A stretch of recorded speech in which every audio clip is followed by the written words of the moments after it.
that you're able to attribute the traffic back to the campaign. Because if you only look at the track traffic, you're never going to be able to reach profitability. What you want to keep in mind is that you want to have a 25% increase in your daily organic installs in order to see a visible spike in your organic during your campaign period. If we go back to our... It's 4 a.m. and we're rolling the dice. Mate drops, knowledge made of golden eyes.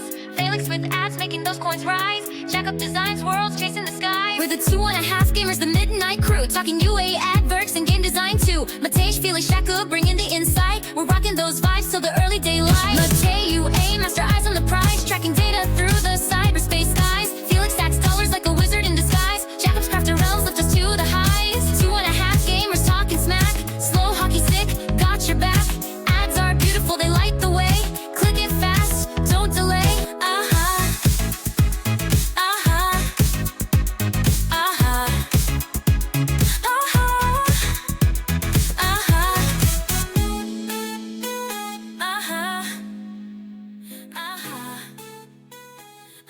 Okay, real talk before we start. This episode is brought to you by Potensis. And if you're a mobile game publisher tired of leaving money on the table, listen up. Potensis is a premium ad network built by people who have actually been on both sides of this industry. Game publishers, agencies, successful exits. So they get it. Here's the thing. Potensis has direct deals with Amazon, Apple, Coca-Cola, Vodafone. It's not programmatic. It's direct. Those budgets land in your game at premium CPMs, no middleman tax. And they handle everything with their in-house team in terms of the creatives. Plus, they've partnered with Playbook Maker, wing wing. So they will take brands' YouTube videos or static images and actually turn it into a playable ad or revert video. Proper interactive format built for gaming inventory. Brands getting a gaming native creative, publishers are getting a higher CPMs. Everyone wins. Head to potensis.com to get started or check their creative portfolio in the link in the show notes. Thank you very much, Potensis, for sponsoring this episode. Hello and welcome everyone to another episode of 2.5 Gamers. Influencer marketing in mobile gaming is growing fast, but most campaigns still fail. Not because the creators were wrong or the game wasn't good, but just because the setup was wrong from the start. So today we're going to deep dive into how to set up your influencer marketing campaign for success. A few words about me very quickly so you know where I'm coming from. I started on the agency and platform side, working directly with brands on influencer marketing. I then specialized in mobile gaming, where I've spent several years building and scaling influencer programs in-house. And after a few years, I moved into consulting. And since then, I've been working hands-on with mobile studios, from testing the influencer marketing for the first time to scaling it as a real growth lever. I've been extremely data-focused and performance-driven throughout my career. And this really matters because everything I'm about to share comes from execution and not theory. I'm not showing those logos to impress anyone, I'm showing them to give context. These studios are very different genres, different maturities, different budgets, different problems. What that means is the data and the patterns that I will share are not based on a game or one setup. They come from repeated observation across very different teams. So when I talk about what works and what doesn't, it is really grounded in variety and not a single success story. And so that's what makes the learnings transferable. So what we're going to be covering in today's episode: defining your goals, planning and budgeting your campaign, selecting the right influencers, how to find those influencers, setting the right price, writing a good brief, measuring performance, and obviously optimizing next campaigns. So let's jump right into it. Defining your goals. So there's two different types of goals, whether you want to do brand awareness, focusing on views, likes, and comments, or performance, where you're going to be focusing on installs, revenues, and overall ROI. We're going to be taking throughout this presentation an example from a cooking merge game, right? So I can exemplify what I'm saying. So this game wants to do performance, right? So they want to measure installs, they want to understand how much revenue was generated, and overall what was the ROI for the campaign. They're targeting an audience of females 25 years old and older. when you want to start planning and budgeting your campaigns, you need to understand obviously which markets you're going to be targeting. You want to understand the daily organic installs that your game has in the markets that you're going to be targeting. The reason for that, and why we're going to be talking about organic a lot, is because most of the traffic coming from influencer marketing campaigns is still organic, right? And so it is important that you're able to attribute the traffic back to the campaign, because if you only look at the track traffic, you're never going to be able to reach profitability. What you want to keep in mind is that you want to have a 25% increase in your daily organic installs in order to see a visible spike in your organic during your campaign periods. If we go back to our example, this game wants to target the US. Remember, influencer marketing campaigns are language-based and not country-based, right? So if you want to target the US, you're necessarily going to be targeting a little bit of the UK, Canada, and Australia, because influencers speaking English will have a spread out audience. For that specific game, we have on average between 400 and 600 installs on average per day in the US. And so if we want to have at least 25% increase on those organics, we need at least 150 installs, so 25% of those 600 installs as a campaign target during the campaign period. I would recommend doing YouTube. And there's simple reason for that, because as I was saying, the traffic is mostly organic, but that doesn't mean that we do not care about the track traffic, simply because this is our only chance at understanding the quality of the traffic that you're acquiring. I favor YouTube for simple reasons. You can have a link directly in the description of the video. You're going to have a link in the pinned comment, and you're also going to have a QR code on the screen for everyone that's watching on the second screen or on a TV. Whereas on Instagram and on TikTok, you cannot put a link in the description of the post. So you have to say link in the bio. So people are redirected to your bio if they feel like going to your bio for clicking the link, which is clearly not ideal, because when you're scrolling, you don't feel like going to the influencer's profile page. And so when you're in the bio, you need to find where that link is, click on it, and then identify, maybe sometimes even in Linktree, how to get on that link. So it's really important to keep that in mind, and that's the reason why I favor YouTube. There are different ways now to leverage Instagram and have, for example, a DM that's sent automatically if people comment a certain keyword on your reel, but that's probably a topic for a different video. No. Let's go back to our planning and budgeting our campaign. So we said YouTube. Most of the views, I mean, the biggest spike of the views are going to happen in the first 7 days of the video. It doesn't mean that after that there are no views. It just means that they're going to be diluted. And so if you want to see a spike in your organic, you need to be as conservative as possible and only looking at the 7 first days. So we said 150 installs per day during the campaign period, so times 7, that's a total of 1,050 installs that you want to target. Now, once you've understood that, you're able to understand how many views you need to generate, because what I usually do is create scenarios, right, based on conversion rate. So from pessimistic to medium to optimistic. Those are really standard, and it's a good starting point. Then from your game specifically, depending on your genre, depending on the countries, it will vary, but at least it can be a good starting point. So I make different scenarios based on the conversion rate. And as you can see, the idea is that for the pessimistic scenario, to reach at least the level of installs that I wanted to reach in order to a spike in my organics, right? So in that case, with a 0.15% conversion rate from views to installs, I need 700,000 that will lead to my target installs, right? So then it's about budgeting the campaign, right? So the influencer cost is going to depend on various factors. Social media, obviously, they're not going to cost all the same. The targeted markets, obviously, the US are more expensive than Vietnam, for example. The target audience, the older, the more expensive, and the influencer verticals. Some verticals have a lot of options for sponsors. They might be more expensive than others. So if we look at our example from our merge game, we said we want to do YouTube.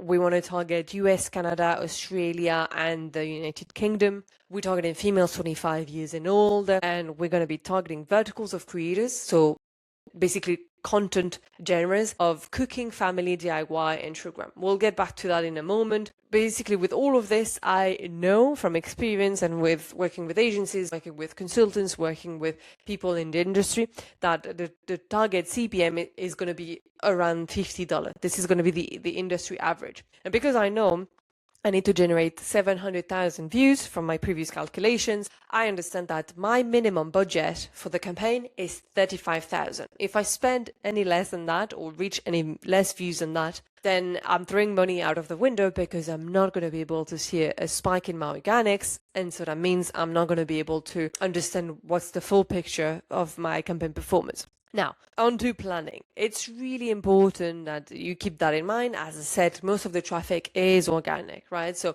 it means you need to have your influencers posting in a 3-day window in order to see all those views coming up at the same times and all those installs coming up at the same time. And ideally, it means nothing else should be impacting your organic. So no featuring, no icon change, no TV, no podcast, no UA budget change that is going to be massive and impacting your organic. Obviously, it's not easy. And there might be better countries suited for that or better periods, but that's something that's really important, again, to keep in mind when you're planning your campaign. Selecting the right influencers, right? So as we said, there are different social media platforms. I'm going to give you a sort of scale for you to understand what's the CPM for all of those. TikTok is going to be the least expensive. Then we're going to go on to Instagram, then YouTube, and then Twitch on the higher hand of the other spectrum. Then you're going to be selecting your influencers based obviously on audience demographic. You want to look into the age breakdown, the gender breakdown, the language, the location, right? It's really important that you don't stick to language only, because obviously if you're targeting, Spanish from Spain and you don't look at the audience location, you might end up with audience that's based in Colombia, Mexico, and other Spanish speaking countries from Latam, and it's not exactly going to be the audience that you're actually after. Then on to influencer verticals. There are loads of different verticals of content out there, some that are very broad like lifestyle and fashion, from something that is going to be very niche like dumpster diving or lawn mowing, right?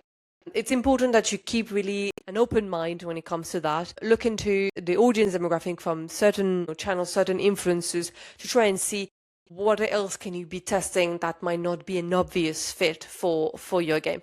Because we're advertising a cooking game, obviously you want to look into cooking. But people that might play a cooking game are not necessarily going to only be watching cooking videos, right?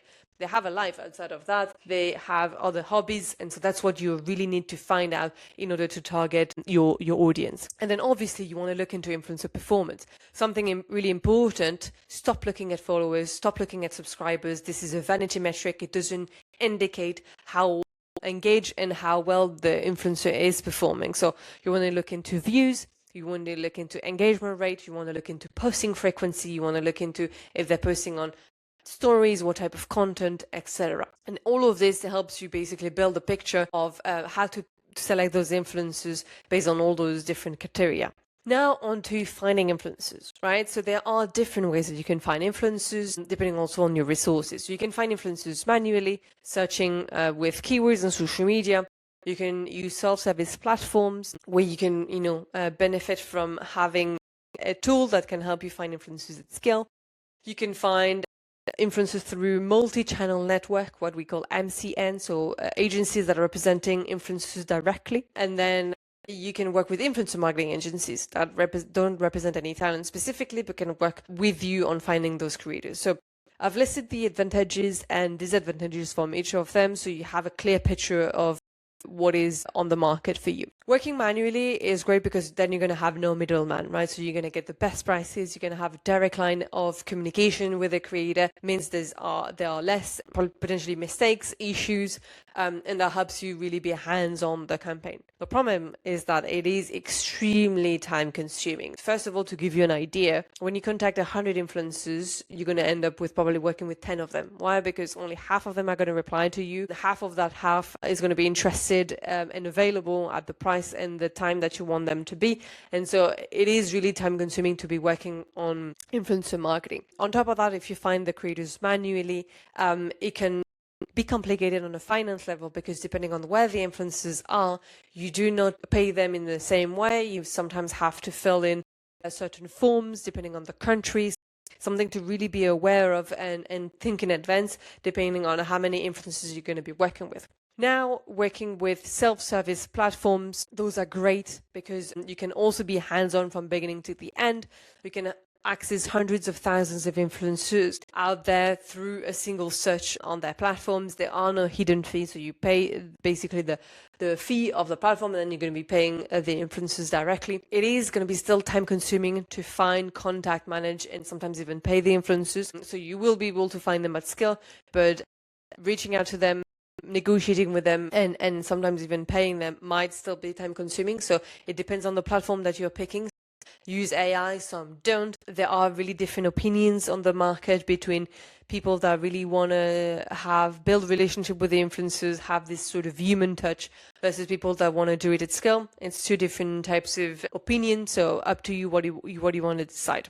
Then those MCNs or multi-channel networks, you will have the best prices for the top influencers because you're talking directly to their managers. What you need to know is that nowadays, even the smallest influencers have managers, unfortunately.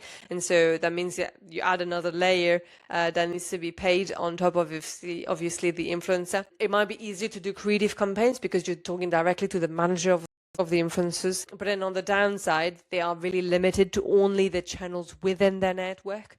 So that means you might have to talk to 10 different MCNs because one is going to handle three influencers for your campaign, another one 5, and another one 2.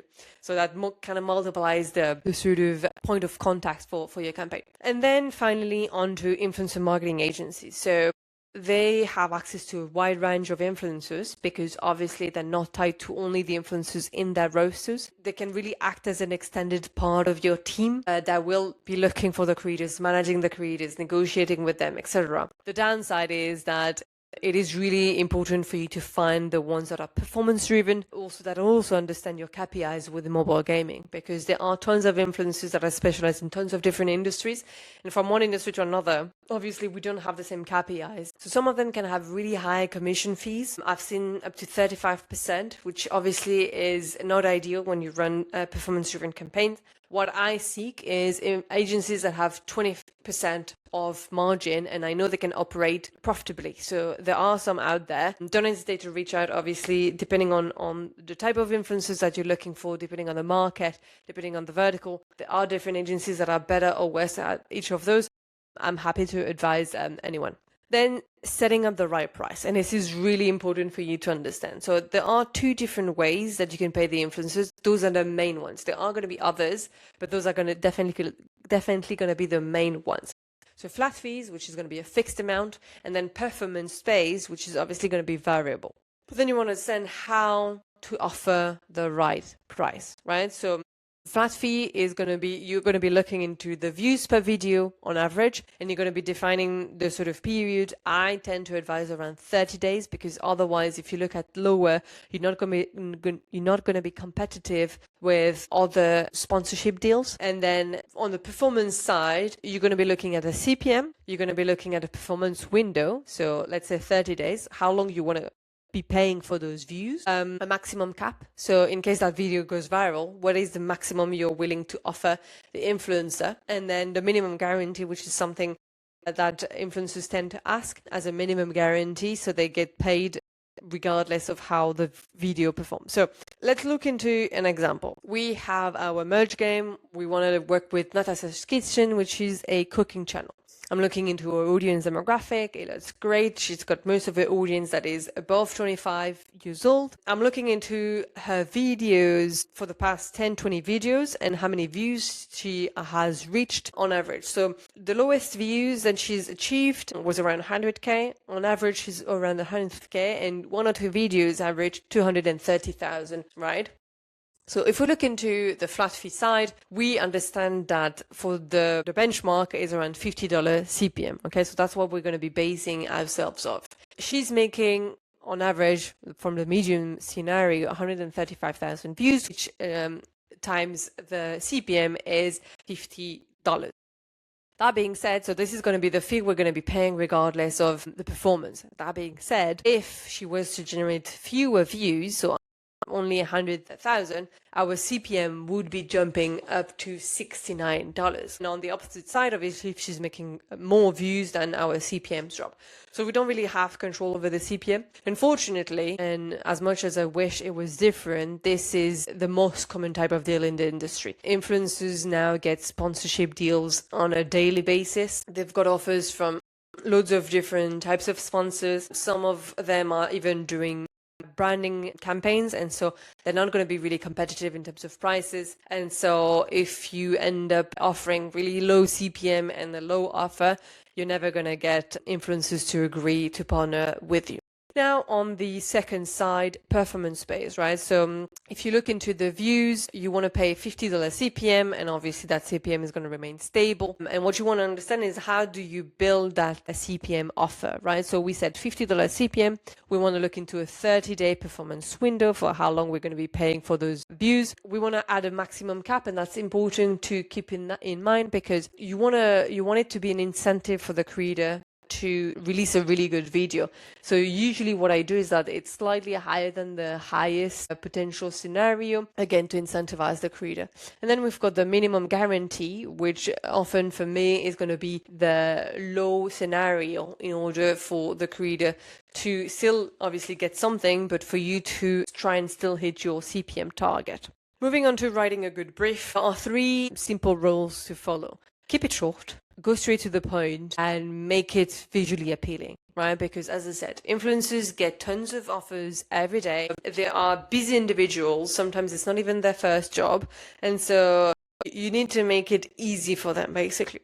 So if we're taking an example, what I usually do is like use slides, and I make it less than 10 slides. I don't do Google Docs. I think there's too much text and it's not appealing enough. You want to add your video details, so remind the influencers what they need to do. So what's the posting date or the posting window? Remember, it's supposed to be 3 days. The integration length on YouTube, it's on average around 60 seconds, or I'd say at least 60 seconds. You want to have the placement. Best practice is to have the integration within the first 25% of the video. It means you're going to still be visible, but at the same time, the influencer can integrate you in the most organic way possible into the flow of the content. And you want to obviously tell the influencers what's the campaign goal, right? You want to drive installs. You want to be able to measure that impact, so people need to click the link. Then you want to have a list of the requirements. So you want the creators to play the game, to show some gameplay on their own devices. You want to have an oral and written call to action to download the game using the link or the QR code that's on the screen. You want to have maybe a 5-second reminder at the very end of the video, so people are reminded to download the game that they have sponsored. You want to have a list of talking points, so you want to present the main features of the game, maybe some upcoming event, but please just keep it simple. Remember, you're talking to new game users. They don't know what your game is about. You need to make it very simple and keep those talking points as short as possible, because you really want to ensure that the influencers are going to be using their own words. So you want to have a list of do's and don'ts. So don't quote the talking points specifically. Use your own words. Make it personal. Share an anecdote or a personal story whatsoever. Sometimes legal teams can be quite picky. You don't want to have to edit the video, so you don't want to show any minors. You want them to avoid any buzzwords or anything that sounds like I've been addicted to this game, sounds awfully sponsored, very much not natural, so you want to avoid that.